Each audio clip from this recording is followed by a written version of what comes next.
Welcome to the BC Search and Rescue Association's AdventureSmart Expert Webinar Series. Tonight, it's Douglas College professor and member of Coquitlam Search and Rescue, Peter Koci.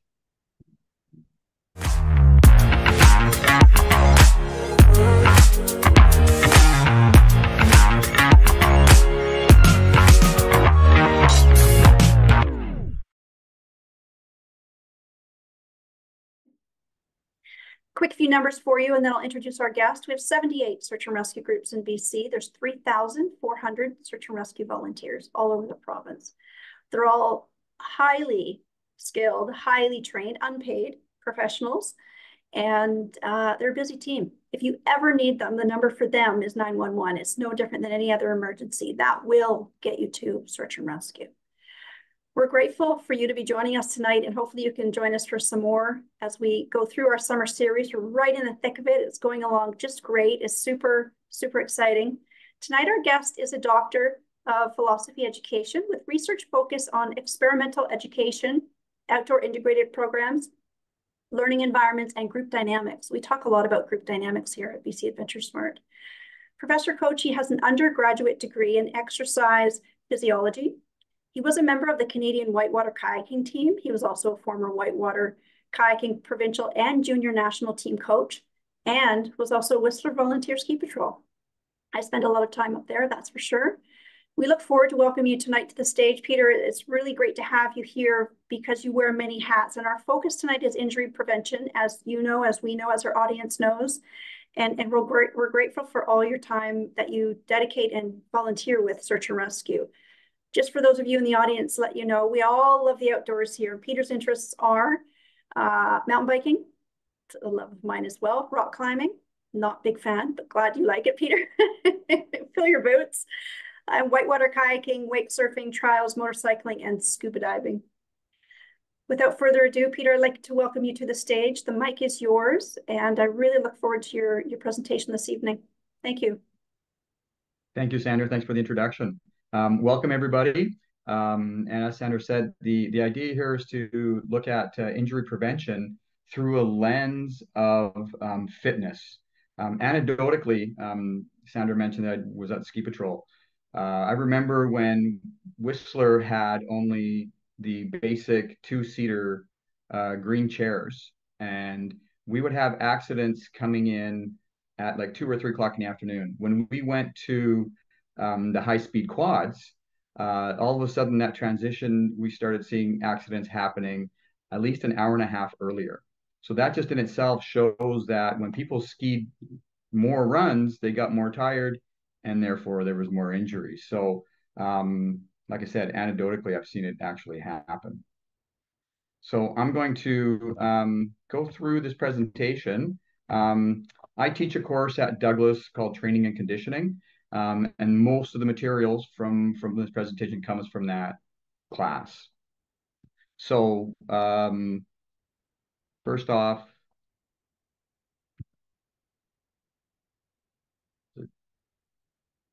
there we go.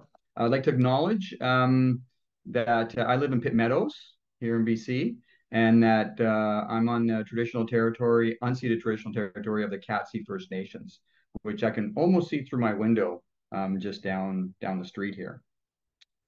So personal fitness training, I'm going to talk about a number of principles, basically go through the key things about training, and we're going to talk about how to set up a training program. And at the very end, I have a couple of common kind of injuries we can talk about, and questions and whatnot. I like to put in here a little bit of humor. The reason why I put that in there is that she hides the remote 3 times a week. And that's sort of a magic number in the sense that if you're going to be training, it doesn't matter what kind of training you're doing, 3 times a week is sort of the minimum. That's a Canadian standard, that if you're not doing it more than 3 times a week, you're actually not really doing yourselves any favors. So you need to be doing it at least 3 times a week. And then you'll start seeing improvements either in strength or in cardio and whatnot. So that's the magic number, 3 times. So first off, we'll talk about different systems here. We have two systems in our bodies to produce energy for different types of exercises. The first one is anaerobic, and anaerobic just basically means that the process, the chemical process to create energy, is without oxygen. And any chemical reaction without oxygen is called an anaerobic reaction. So we use ATP as the primary source, and the primary sort of source for training for this is the carbohydrates. So carbohydrates are critical from a diet perspective, but we can only store that in very small amounts. In our muscles, it can be stored, and a little bit can be stored in our liver. So the duration that we can use our anaerobic system is maximum about 90 seconds. So we're talking, if we're looking at athletes, we're talking about athletes that are doing 400-meter sprint, those sort of distances. So we're not really using that one as, going out for a hike or whatever. That's not the system we'd be using. That system might kick in a little bit if you start going up a hill and you start pushing yourself a little bit harder. But basically, we're not really using that system. So the primary system when we're going out and doing most of these activities, hiking, skiing, kayaking, biking, we use our aerobic system. And aerobic system uses oxygen to produce the energy, the ATP. And our primary food source that we use is fat.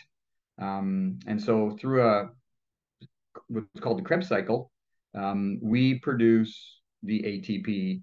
And this system is much slower, so it can't produce the ATP very quickly. So we have to be going at a lower intensity, and it will last for a long time, though. Unlike our anaerobic system, the aerobic system can be for hours and hours and hours. Our anaerobic system, like I said, very short time frame. Okay, so understanding we have two different systems, because I'll explain a little bit more later on why that's important to understand that from a training perspective.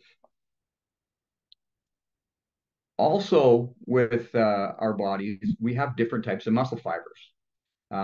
We have the slow twitch muscle fibers and the fast twitch muscle fibers. I'm not going to get into all that detail right there, but the important thing to understand is that when we actually train, we train our muscles to become more efficient, so our slow twitch muscle fibers. If we're doing strength training, those are our fast twitch muscle fibers that will actually increase in size. And again, for this presentation, we're really talking about, the long distance, the hiking, the biking, those sorts of, so we're talking using our slow twitch muscle fibers. But when we do train, that center type of muscle, the fast oxidative glycotic muscle, it can actually start to mimic more of the muscles that we train. And this is what happens in training, is that those muscles will start to be more like the slow twitch muscle fibers if we do a lot of endurance style of training. And that's one of the things that happens when we train, is that middle muscle type shifts a little bit one way or another to become more of however we're training. So if we're doing more weight training, it looks more like the fast twitch muscle. If we're doing cardio, we start to look more like the slow twitch muscle fiber. So again, that's to understand. Most of us have a fairly evenish percentage of slow twitch and fast twitch muscle fibers. When we start talking Olympic level athletes, they probably start to have a little bit of a different percentage, and that's why they can do what they can do. Most of us can't go and run, a marathon in under 3 hours, whereas the best of the best out there can, because they probably have more slow twitch fat compared to the fast twitch muscle fibers compared to the rest of us. And that's genetic. You can't do much about that. But just to understand, that's what happens in training. So muscle fibers shift slightly. So this is what's really important in understanding when we're setting up a training program, is understanding these principles. So we have an overload principle, we have a progression principle, specificity principle, recuperation, and reversibility. And those are really key to understand, because if you adhere to those principles, your training program will do what you want it to do for you. If you don't, then you're going to be out there training either inefficiently or possibly not at all if you're doing the wrong thing. So these are really key to understand how to train. So the overload principle is the first one and the key one. And it's for both muscular and cardiorespiratory systems. Some people think that overload is only for strength training, but it's not. It applies to cardio as well. When we're looking at the overload principle, one of the key things that you look at is we increase intensity and we increase duration in overload.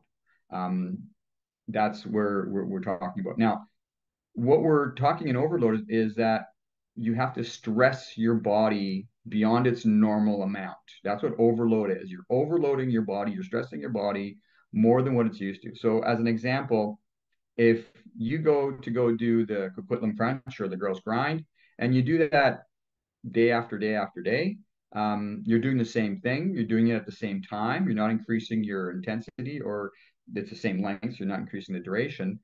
Eventually, you're not going to be improving because you're not changing that stress level. So in order to improve, you either have to do the grind or the crunch twice, or you have to pick up your level of speed and do it faster. And that then again will create an overload, and you will see changes in your ability. So that's the key one. We have to stress our bodies to have change. Our bodies, like basically what we refer to as homeostasis, staying the same. And when we train, we're actually creating that stress in our bodies. Our body doesn't like that stress, so it tries to adapt to that stress so that it will again reach homeostasis. And that's how it, in principle, works. So stress is really important on your body to improve. And again, if you want to get stronger, you have to put more stress on it. Or if you want to improve your cardiorespiratory, you have to put that under stress. All right. Now, putting it under stress, we've got to be careful. And this is where this principle comes in, the principle of progression. We can't increase our progression too quickly. So when we're overloading, we have to be careful, because if we overload it too quickly, too fast, we're going to run into problems. So it's a gradual overload, and that's what's called progression. And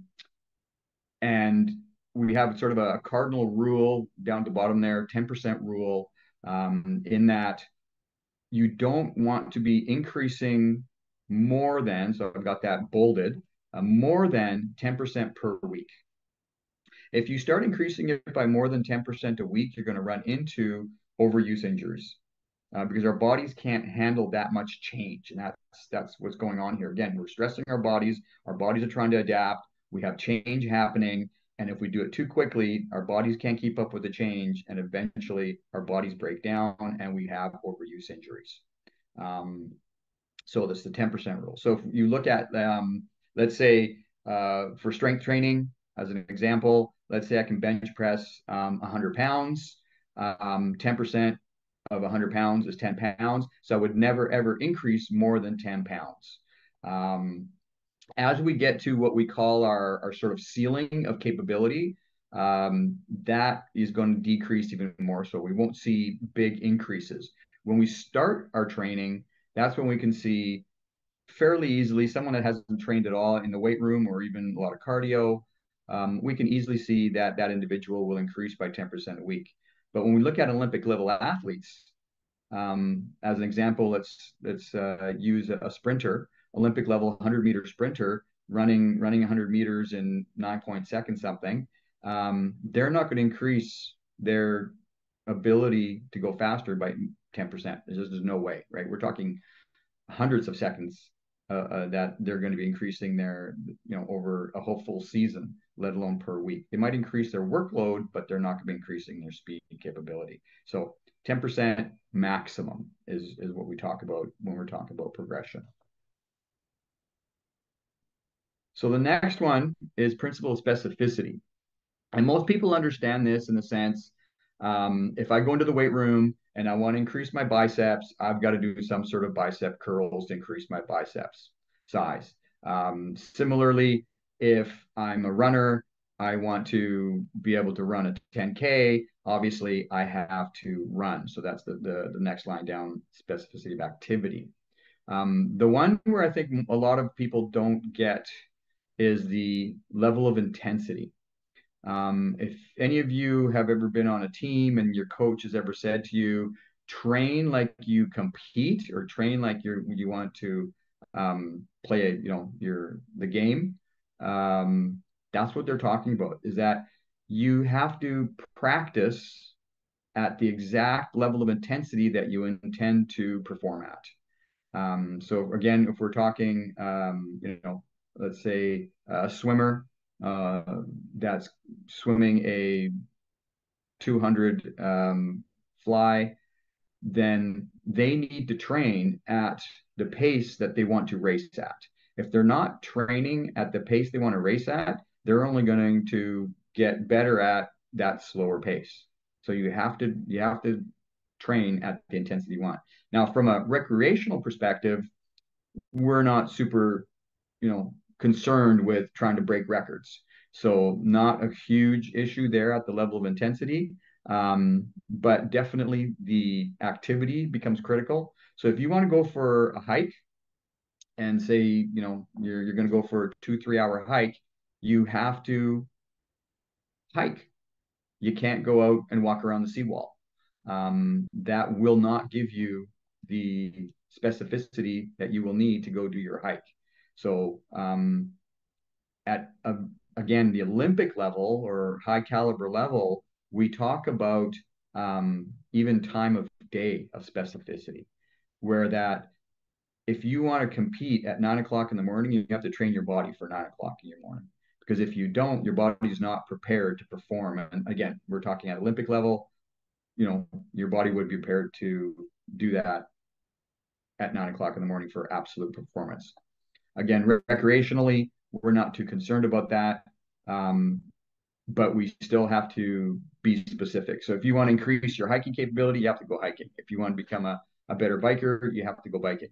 Now, you can do a little bit of what we call cross training, and that's more or less to give your body a bit of a break. So you're not always hiking or you're not always biking or swimming or whatever activity you're doing. But that's more from a psychological perspective to keep you motivated and also to give your body a bit of a break, especially if you're trying to do something like train cardio. So that's specificity.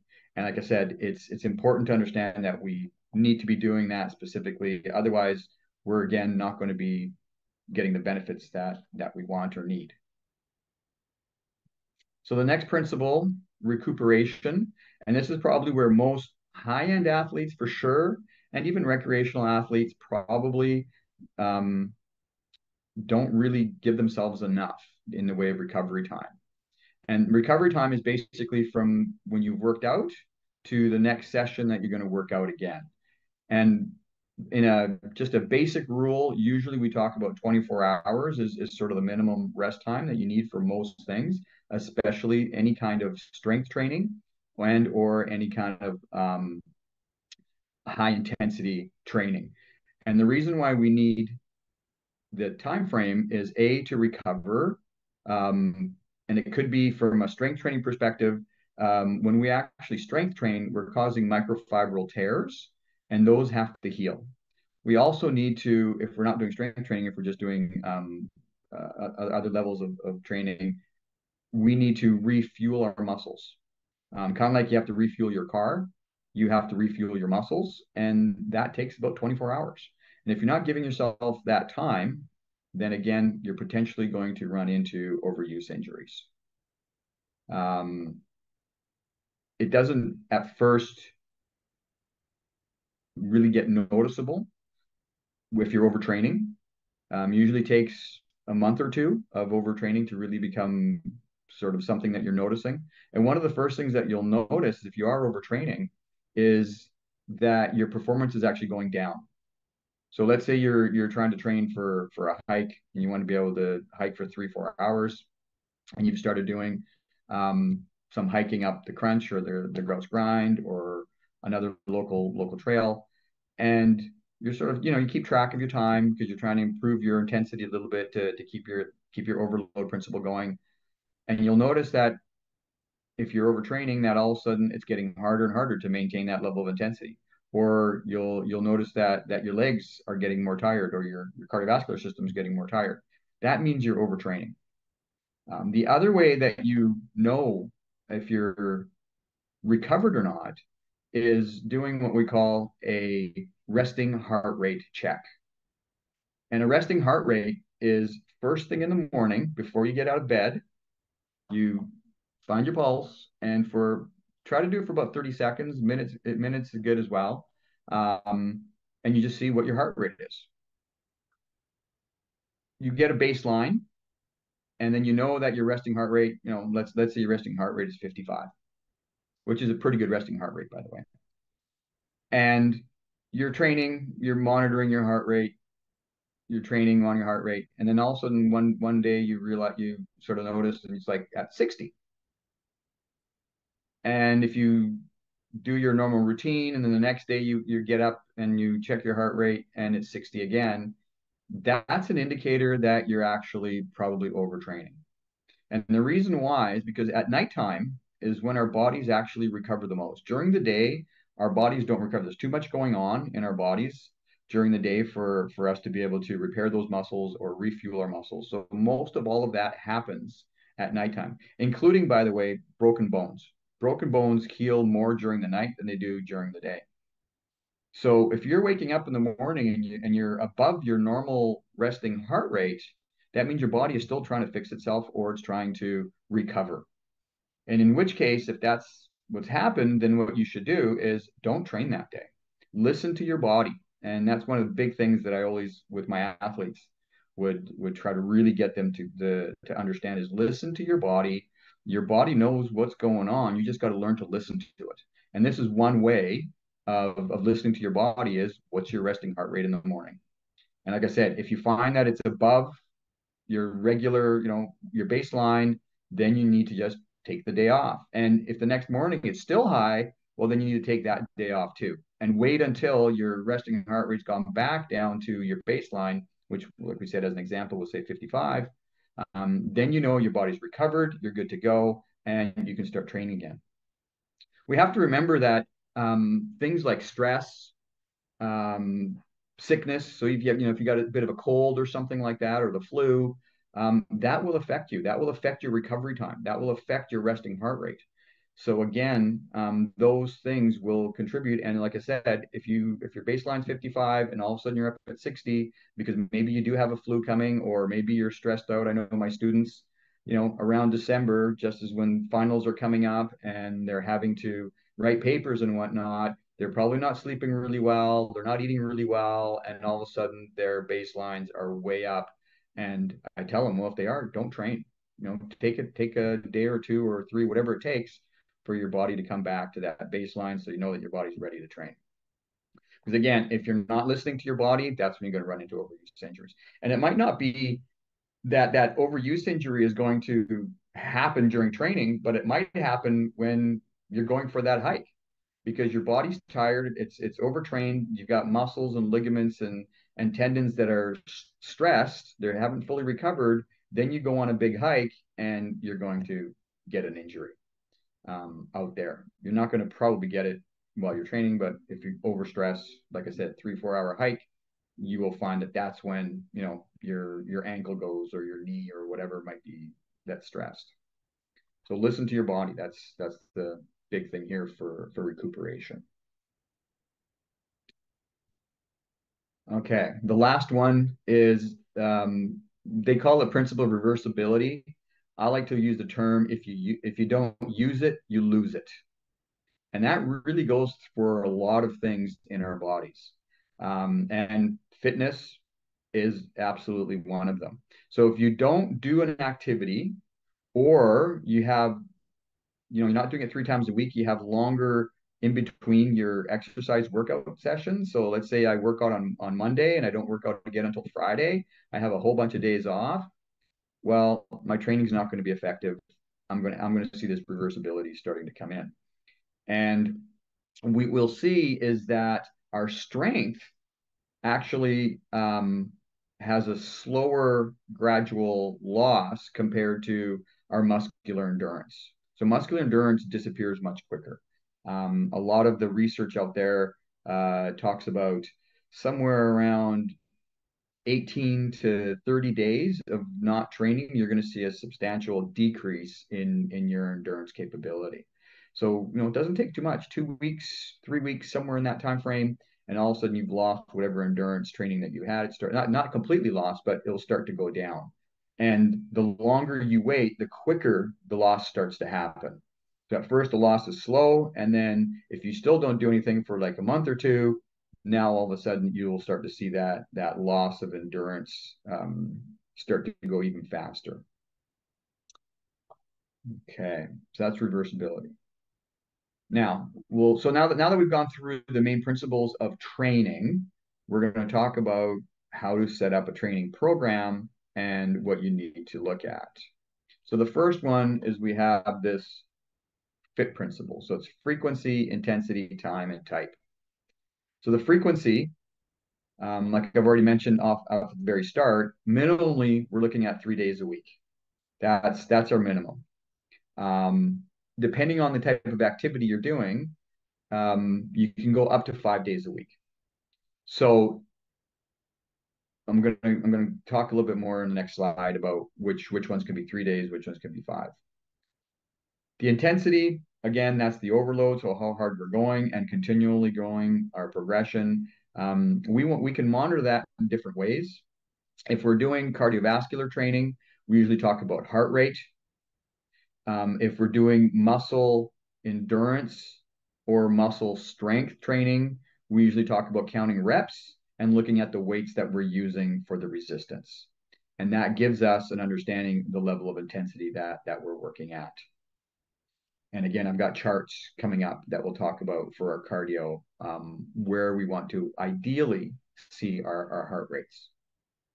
Time is basically the length of time that you're going to be working out. And it doesn't include your warm up and your cool down. And again, the recommendation is that it should be minimum of 30 minutes. That's your actual workout time. So your workout time should be minimum 30 minutes. You have your warm up before that, you have your cool down after that, and that's ideal for improving your fitness levels.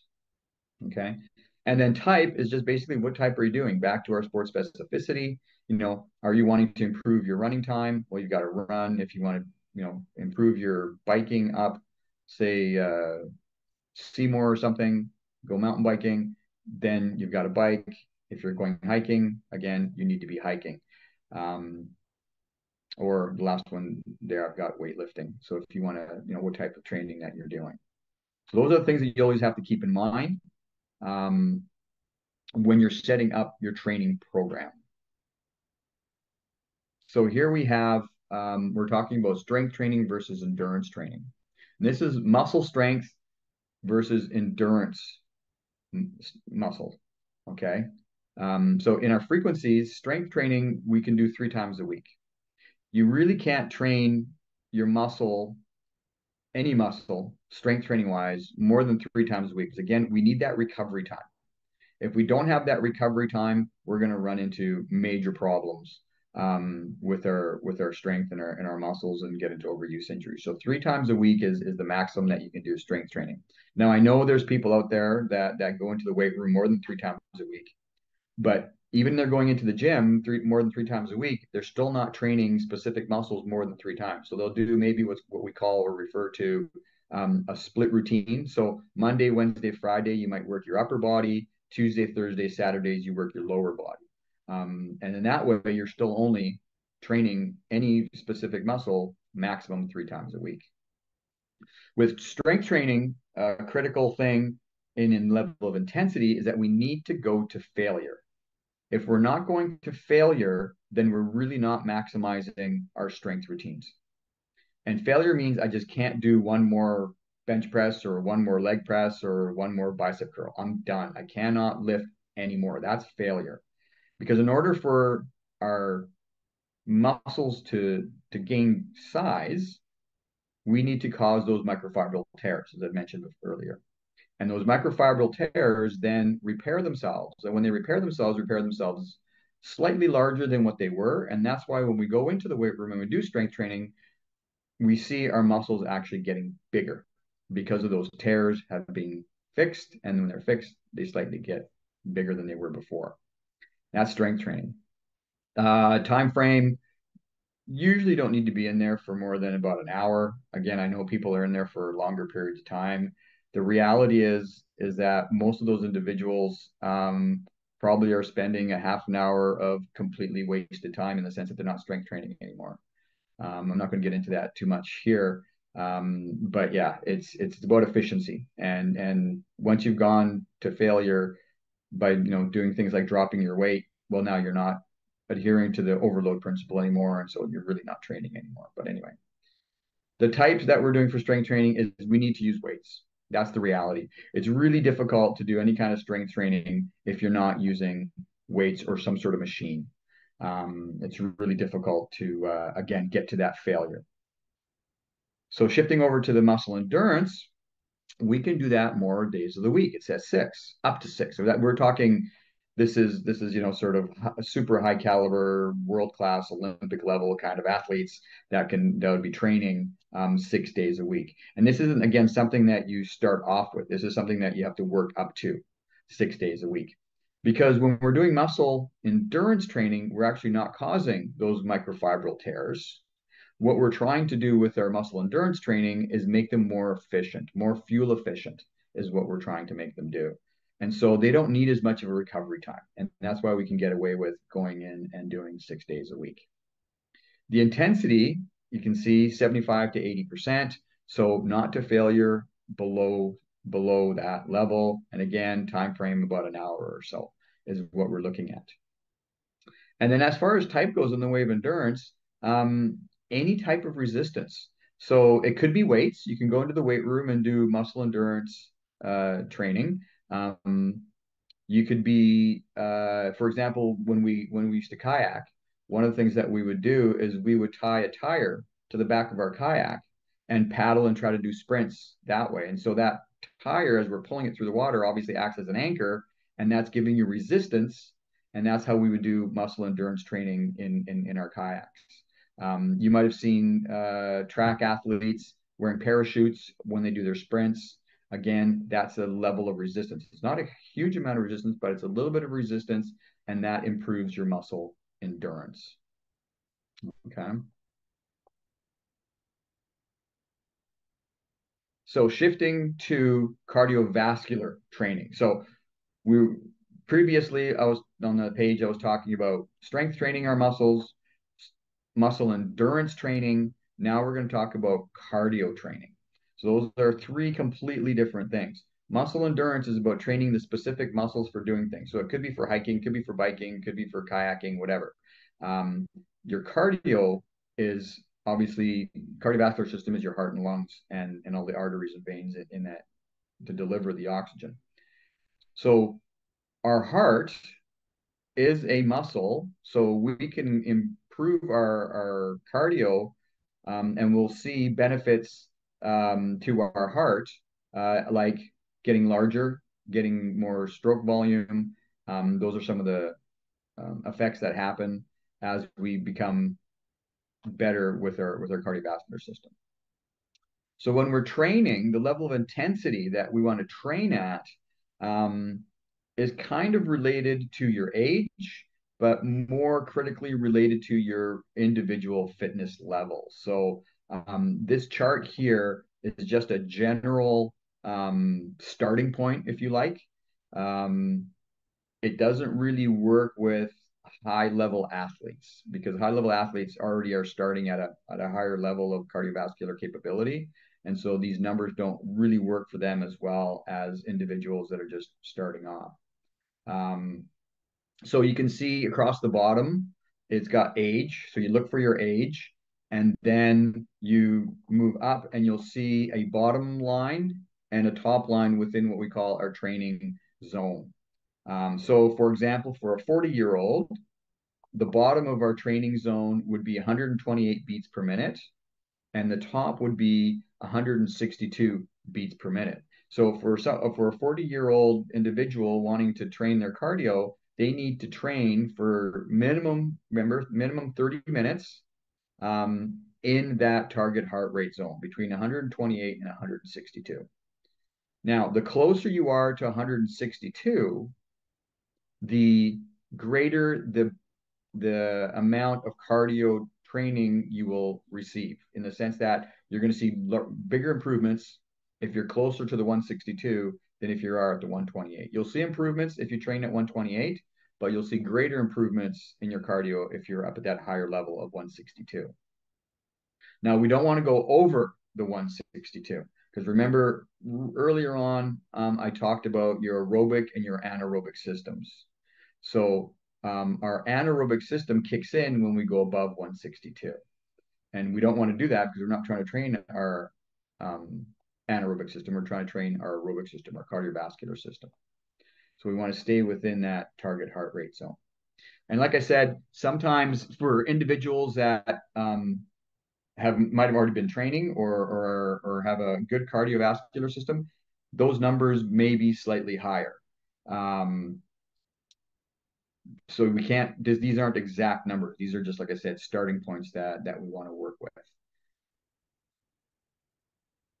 Now, so what happens if we, or how do we tell if we are going over that upper limit? And that's what this next chart talks about. So we refer to it as our anaerobic threshold. And you can see that across the bottom, it says physical activity intensity, or percentage of what's called VO2 max. VO2 max is a measurement of how much oxygen you can take in and how much oxygen your body can transport to the working muscles. And that's a measurement of VO2 max. Up the other side, we have ventilation. So how much you're breathing, how fast you're breathing.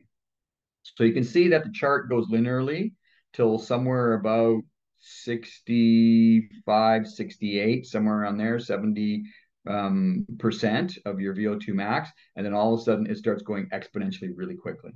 And that's at the point when you hit that anaerobic threshold, where you're no longer using your aerobic system to produce your energy, and you start using the anaerobic system to get the energy, because you're just working too hard. The intensity is too high. Remember, again, I talked about earlier on that we have to stay at a lower level in order for us to use our aerobic system, where we utilize the fat and the oxygen to produce the energy, because it can't do it very quickly. So when our intensity goes too high, that system can no longer give us the energy that we need or we're trying to use. So we have to go anaerobic. And for general purposes, for most recreational people, when you're going out for a hike, or you're going out for a bike ride, you probably don't want to hit that. You want to try to stay under that. For athletes, yeah, that's what you're trying to do. In order to improve, that's where you have to be pushing yourself. This is a little bit more of a detail. Again, it has age across the bottom and level of intensity up the left-hand side there. And it talks about your heart rate and what you're trying to train and what you're doing. So the really cool thing about our bodies is, starting at the very bottom there, moderate activity level is maintenance. So once you've achieved a level that you want to be able to do, so let's say you want to be able to run 10K in 55 minutes. Once you've achieved that level, then you don't really have to train that hard to maintain it. It doesn't take a lot to maintain. As you can see, it's between the 50 and 60% of your maximum heart rate. So that's not really hard training, and you'll maintain that as long as you do that 3 days a week. You'll maintain your ability to run 10K in 55 minutes for as long as you're doing 3 times a week at that lower level of intensity from a maintenance perspective. The next line up is weight control. So this is what we talked, the fat burn kind of ideal place where we're at. So that's 60 to 70%. And that's when our body is using fat to produce the energy, and we'll see the greatest amount of fat burn, i.e. weight loss, right? That's what most people are trying to burn fat, is to have some weight loss. Then when we move up to the 70, 80%, that's again our aerobic level. And this is from the previous, our target heart rate zone. This is what we're trying to target, is that level. Then when we move up from 80 to 90%, we're training our anaerobic system. So again, this would be the high intensity, 400 meter, 800 meter sprinters, that sort of level of intensity and duration would be our anaerobic capacities, what we're trying to do, increase. And then 90 to 100% of our maximum, that's when we start to see improvements on our VO2 max. And in reality, that's where we have our high caliber athletes that are trying to improve, like for example, soccer players or rugby players. They want to increase their VO2 max so they can play the full duration of a game. They would have to try to train in that zone. Whereas most recreationalists want to be in that aerobic level, so 70 to 80% of max heart rates is where we want to train at. So what do you need to do? I'm just finishing off here. What do you need to do to set up a personal plan? First and foremost, set up goals. Short-term, intermediate, medium to long-term goals. So maybe your long-term goal, again, is to be able to, hike up the Dilly-Dally Trail or hike up to Garibaldi Lake or something like that.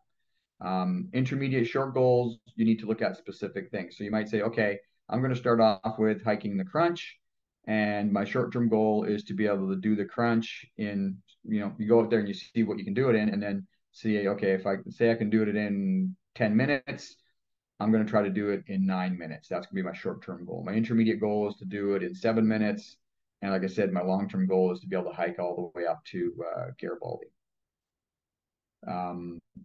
Again, we need to pick a specific type of plan that we're thinking of. So are we wanting to train cardio, or we want to train strength, or we want to train endurance?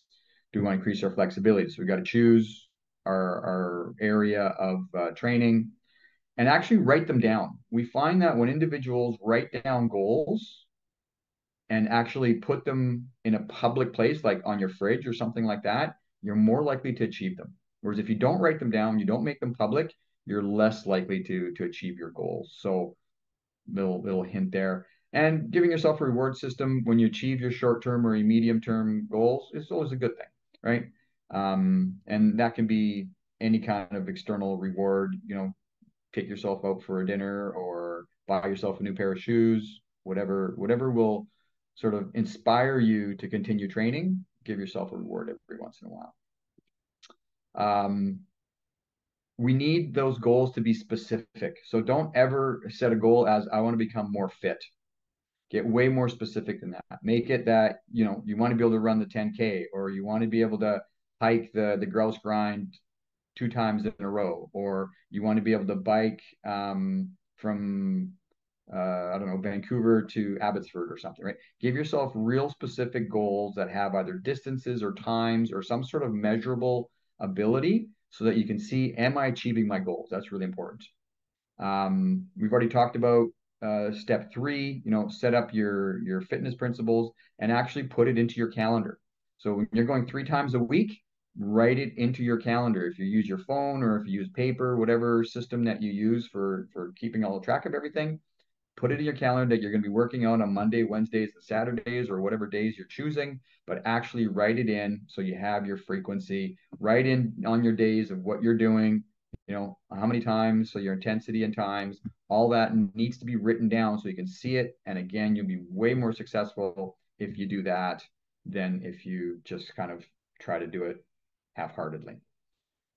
Step number 4, monitor yourself. Track the things, either the time or the intensity. If you're in your weight room and you're lifting weights, always keep track of how much weight you're pushing and how many reps. That helps you for a couple of things. One is part of a motivational factor, so you can see the improvement. So over time, you'll see, okay, I started off at this time or at this intensity or this amount of weight, and now I can do this. So it's a motivational factor.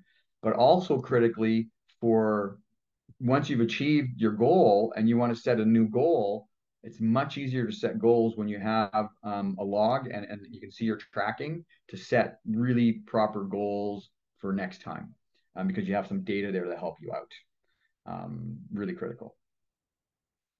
Really quick here, warm-up. Reason why we do warm-ups And again, if you're 20 to 22, 25 years old, warm-ups probably aren't that critical, but once you start getting older, warm-ups are really important. What they do is they increase blood flow to the working muscles. And again, you want to be doing a warm-up similar to what you're going to be doing your exercise so that those muscles are getting ready. We want to increase the actual muscle temperature of the muscles we'll be working. Because when we increase the temperature, chemical reactions happen at a better rate. So they actually work more efficiently. If the temperature isn't increased, then our chemical reactions don't work as well. And then most importantly is that the warm-up helps to reduce strains and injuries. If we don't warm up, we know that there's way more possibility of having strains and injuries happen during either our workout or during our activity that we're going to go do. So really critical.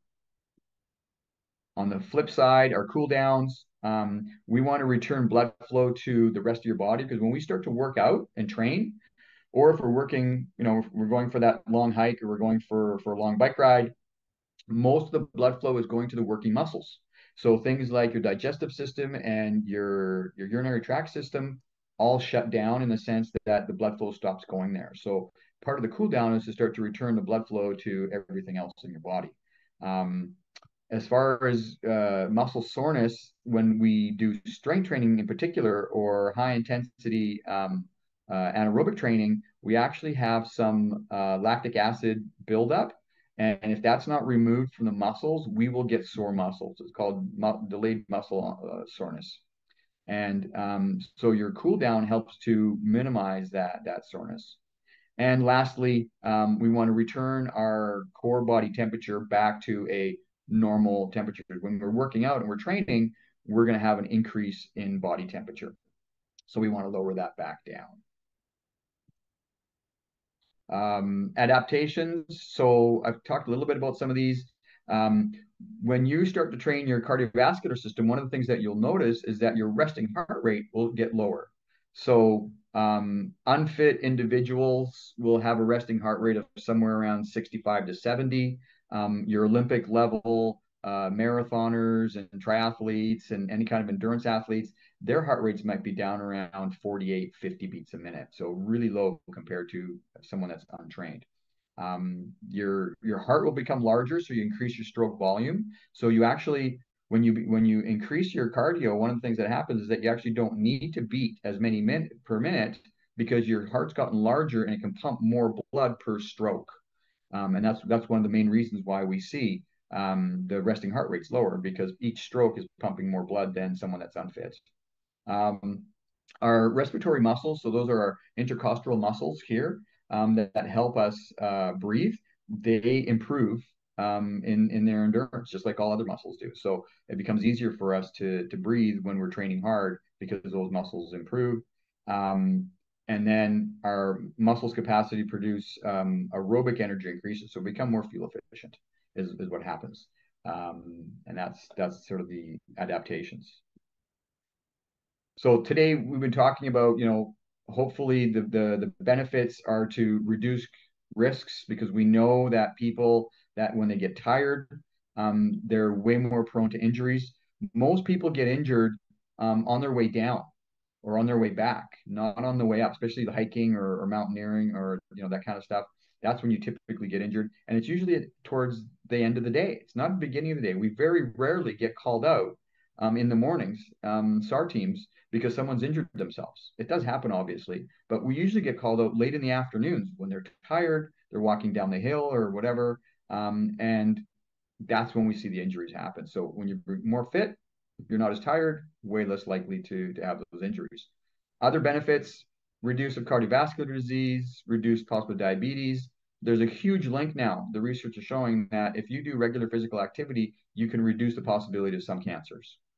Hypertension, obesity, depression, osteoporosis, again, all directly related with regular physical activity, decrease all of those. So if we get rid of or we minimize the possibility of having cardiovascular disease and cancer, you're going to live longer. And that's why the last one there, premature death, you live longer. You won't die as early if you do regular physical activity. I've got a couple of, I'm just looking at how much time do we have left here.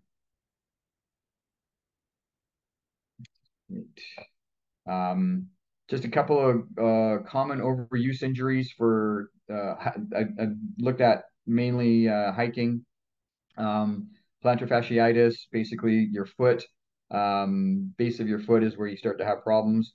A lot of those issues are related to uh, improper shoes or worn out shoes. That's where the shin splints and the patellofemoral syndrome comes in, is that a lot of people don't get rid of their shoes, especially runners. If you don't get rid of your running shoes when you see some even a little bit of off wear, meaning that your heel of your shoe is starting to wear on one side more than the other, it's time to get rid of those runners. Don't run in those because it's going to cause those problems. So proper footwear is really critical. When you're going hiking and stuff like that, you're again proper footwear, good hiking boots to support your ankles. If you're walking on big rocks, uneven terrain, that's when you're going to see those sorts of injuries. So footwear is a real big one to help reduce injuries.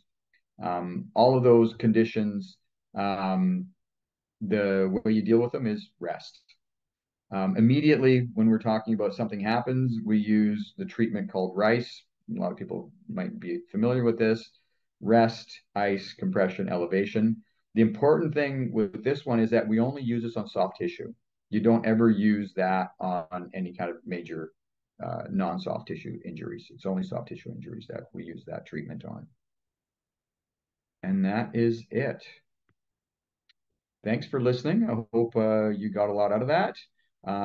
This is again a really brief sort of overview.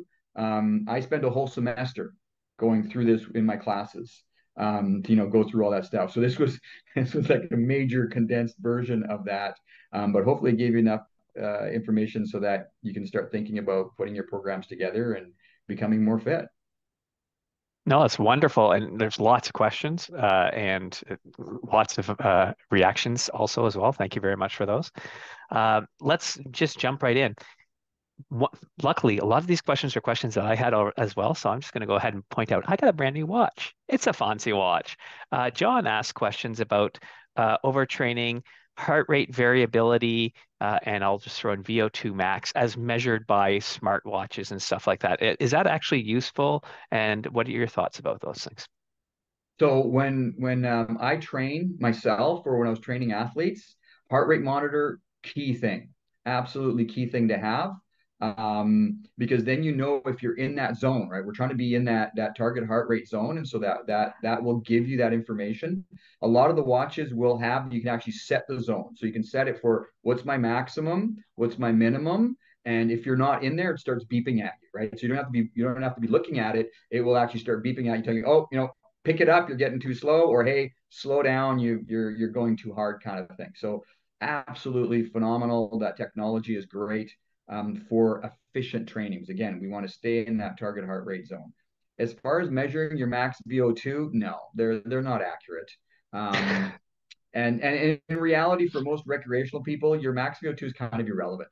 You don't really need to. There's no benefit. I mean, yeah, okay, you'll get a number if you go do your max VO2 test, but really, it's not going to do anything with it. What you want to do is you want to monitor your heart rate. And like I said, as you become more fit, you'll notice that A, your resting heart rate will go down, but B, you'll actually be able to go higher in that target heart rate zone and not go past that anaerobic threshold, right? Because we don't want to be going, again, if we're training, again, primarily, I'm assuming most of the individuals want to go do, sort of recreational kind of activities. If it's hiking, biking, kayaking, whatever, we're not racing, right? We're trying to, spend 2-3 hours, 4 hours, maybe a whole day, mountaineering, whatever, multiple hours. We're not trying to race. So we want to stay under our anaerobic threshold. And again, that watch will help you to keep you there. So for your training, and even if if you're out there on your day hike, you can monitor that and see, oh yeah, okay, I'm going way too high. I'm pushing it too hard. I need to back off, because again, if you don't, you're going to tire yourself out much quicker. Yeah. You're going to build up lactic acid, and then you can trip and fall. Your reaction times aren't going to be as good, and you're going to get injured. Let me group a couple questions here together. The principles you've talked about, do they apply regardless of age, or do you need more recovery time as you're getting older? Are there more overuse injuries when you're getting older? And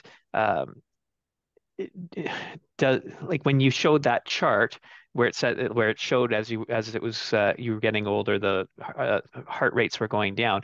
Does that imply a person had been active for their whole life, or is that appropriate for a person who had just decided when they're 40 years old to stop being a couch potato and to jump off the couch?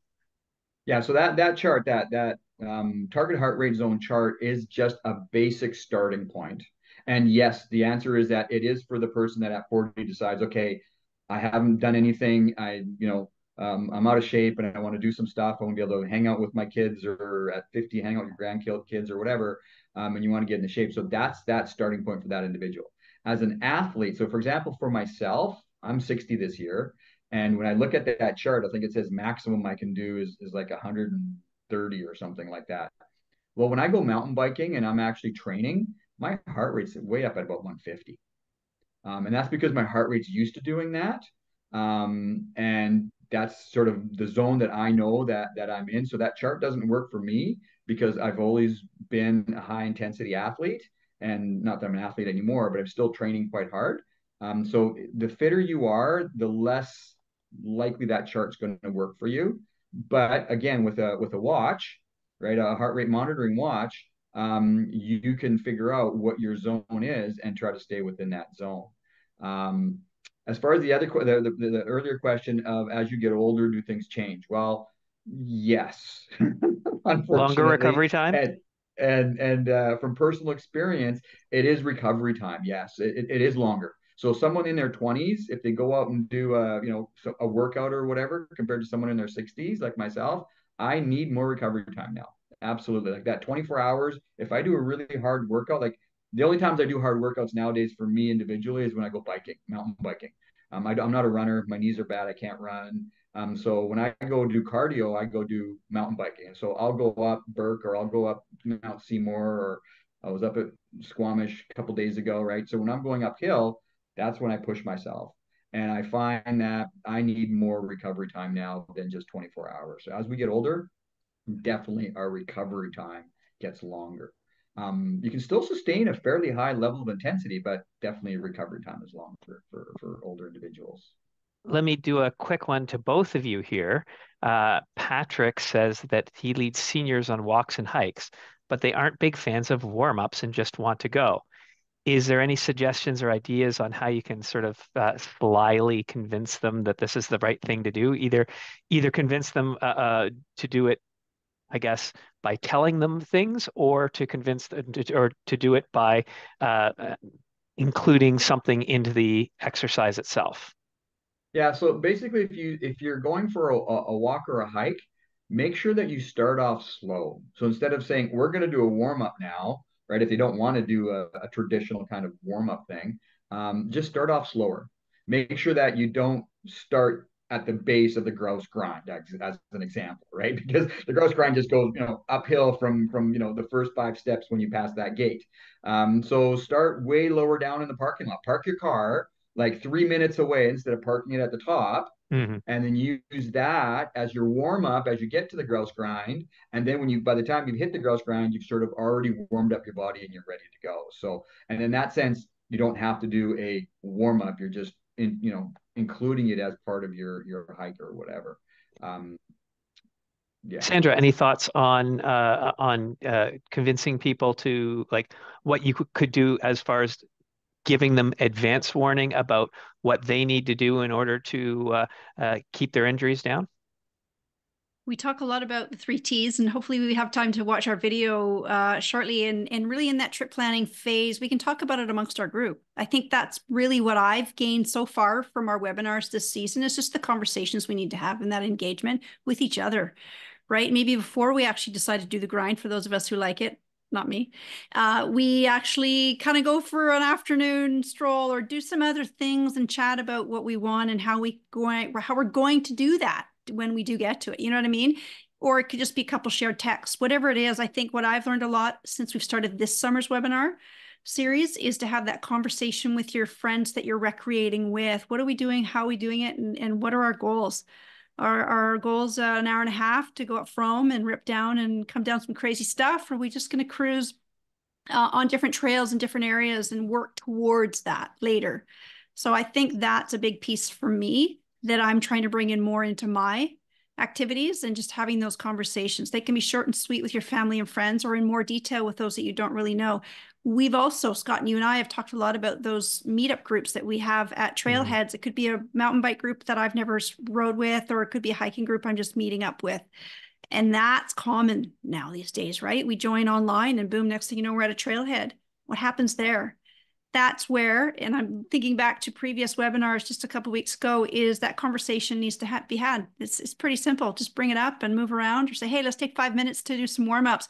I saw a funny thing, and I'll end on this. I saw a funny thing on social the other day. It was a construction crew way up. I don't know what floor it was on, but someone across was filming it, of course. And there must have been 20 or 30 construction crew people with hard hats on doing their warm-up, stretching, moving around, doing their thing. And I'm like, it's great. Awesome. Right. And I don't remember growing up having that in my sports that I did, and it wasn't incorporated. So I think the more we do that, the better. I'm going to give 3 20-second answer questions. I'm going to really shorten it down because I want to get these, but I'm not going to be able to get all of the questions in. My apologies to people I didn't get to. I'm sorry. Jordan Vasquez asks about wearing a weighted vest or bag. Is that a good suggestion for training and adding intensity? I guess a fully loaded backpack or a weighted vest. That's resistance. Like I mentioned earlier, right? That's muscle endurance, resistance training. Yeah, if you're putting a backpack on or a weighted vest, for sure. Yeah. Body weight training at home, does it count as strength or endurance? Endurance. Because you're not going to failure. There's no way, unless, I mean, the only one that probably body weight is most people can't do 10 chin-ups.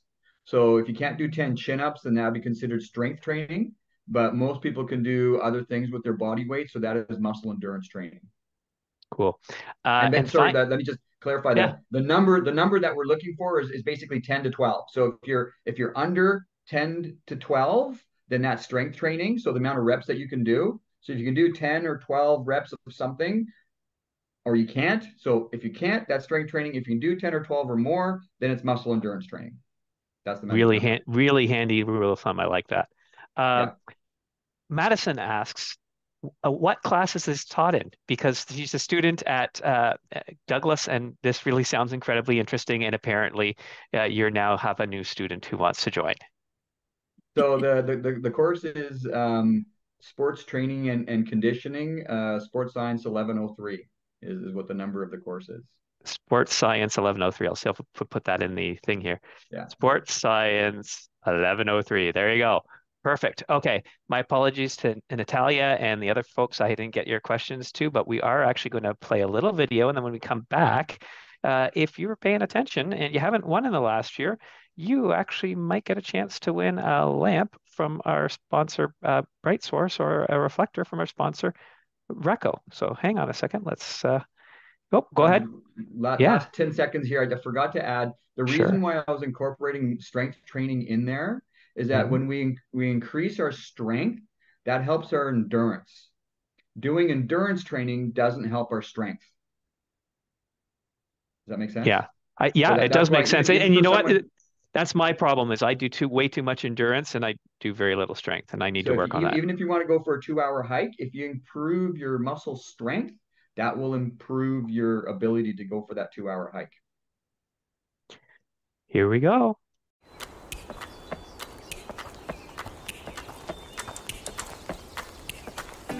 So, you want to be AdventureSmart. Good. But what is being AdventureSmart? Being AdventureSmart is really all about taking responsibility for your own safety and following the 3 T's. Got it. What are the 3 T's? What are the 3 T's? The 3 T's are the trifecta of outdoor safety: trip planning, training, and taking the essentials. The 3 T's can vary from person to person, activity to activity, and season to season. But here are some important ways to ensure you are prepared and safe on your next adventure. Trip planning. We could go on forever about this one. Trip planning is an essential step and one of the easiest ways we can stay safe on our adventures. This is something that should be done every time we head into the outdoors, whether for a few hours or multiple days. Trip planning can be broken down into 4 simple steps. Planning your travel route and navigation is about picking a trail or route based on its difficulty that's relative to your experience, ability, and the amount of time you have. Know your limits. Not all trails are created equal, so know the terrain and conditions. A 10-kilometer hike scrambling straight up a steep mountain is a lot different than a 10-kilometer stroll around a lake. Before you go anywhere, check the weather and keep checking it as things can change fast. This includes wind, precipitation, temperature, and sunset times. Finally, make sure you leave a comprehensive trip plan with a trusted contact. Keep in mind, this may not be your mom or dad or best buddy. Choose someone you can count on if you were to get into trouble. A comprehensive trip plan might be as simple as sending your trusted contact a text or email with key information about your activity, or using the AdventureSmart app, which allows you to enter a detailed trip plan. Training doesn't mean being an elite athlete or being queen of the mountain on Strava. Training is a continuous process of outdoor recreation. It's about developing the necessary skills and abilities to be safe. This might include working your way up to that big summit hike, taking a few courses to expand your wilderness and backcountry knowledge, navigation and route finding courses, or even learning more advanced skills like rescue and emergency training. You have planned and trained. Now make sure you take the essentials. Taking the essentials means packing everything you potentially need to stay warm, safe, and dry if an emergency unexpectedly arises. What if you rolled your ankle or got hurt? What if you got lost and had to spend the night outdoors? Take the time and be prepared to look after yourself. So that's it. Those are the 3 T's. That's it.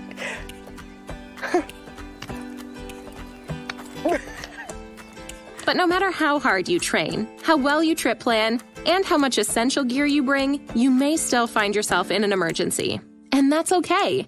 The wilderness can be unpredictable. If you find yourself in an emergency, it's important to stop, think, observe, and plan. Use that essential gear you brought to stay warm, dry, and safe, and contact 911 on your emergency communication device. Remember, search and rescue in BC is free for everyone. Remember, safety is an outcome of good trip planning, training, and taking the essentials. It's your responsibility. So let's all do our part and be adventure smart.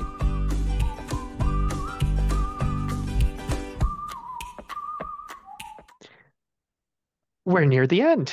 No more questions, unfortunately, but we have questions for you guys. And if you put them into the chat, not the Q&A section, but the chat section, and your answers to the questions, the first person who gets it right, who hasn't had a win in the last year, will get a free prize. What are we playing for today, Sandra? The first prize will be for Bright Source, so that's always exciting. Everyone could use a headlamp or hands-free or anything from them. They have awesome products. So the question is, get your fingers ready. The first one to answer, Scott pays close attention, and then we get in touch with you via email after and connect you to the prize and the organizing of the shipping. The first question is, Peter made a point of it. I've mentioned it 1,000 times over my time with AdventureSmart, and it's always good to hear it again from someone on the ground. What time of the day do search and rescue calls happen the most? Not 5:32 but you know. It is 5:32 though. It could very well be. Yeah. We do have some answers, and an evening, I believe, is generally the correct answer. So that's right. Now, we'd love you to call earlier. The earlier you call us, as soon as you know there's a problem, the more chance that we'll be able to get to you before the light goes away. But evening is the right answer. It is. Thanks for everybody's answer there. Paying close attention. Now, this was a great reminder for me, even though I knew about it, but it was always great, Peter. Thank you for talking about 2 different types of systems that our body runs on, operates. And you said one was more of a shorter stent of a system and one was a longer stent. Hopefully I'm not giving this one away. So this question is, what type of system do we use in our body to recreate outdoors the most? based on the pace that we go. That's what I took from what Peter was talking about. There we go. Look at all that. Everybody else was paying attention as well. Woohoo! And it looks like everyone has the same answer, and the same answer is correct, aerobic. So the first person on that is going to get who answered that correctly is going to get an email on the email that you registered for this webinar. Wonderful.